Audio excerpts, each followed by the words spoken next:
Next goddess. This week is about my favorite Egyptian goddess, Nut.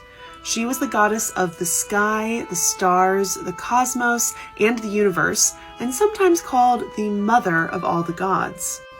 Her name means sky in ancient Egyptian, and she was often called the coverer of the sky, she who protects, she who bore the gods, and she who holds 1,000 stars. Now, Nut can be depicted in a variety of ways, but it is common to see her as a dark blue nude woman covered with white or yellow stars and stretched over the sky. When she is depicted as a human, she's often wearing a water pot on top of her head, and that water pot is called the Nu pot because it has the hieroglyph that pronounces Nu, which is obviously, again, where her name comes from. Now, Nut was born from the personification of moisture and air, otherwise known as Tefnut and Shu. She also had a brother named Geb, who is the god of the earth, and you can usually see him lying down like this, representing the earth, and she is the sky above it. Nut and Geb were also married to each other, which was very common in Egyptian mythology, and supposedly they loved each other very much. In Egyptian mythology, the sun god Ra banned Nut from having any children on any day of the year.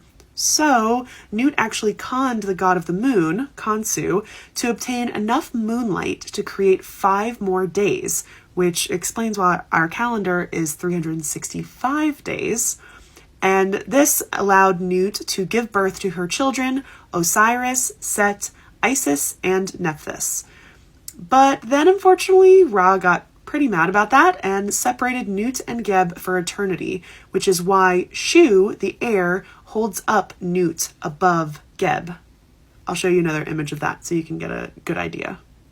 It's kind of hard to see, but you can see Nut is stretched out above, and then down below you'll see Geb, who's a green color, lying down as the earth, and then you have Shu in the middle putting its hands up, and it is the air that is literally lifting the sky above and separating Nut and Geb from each other.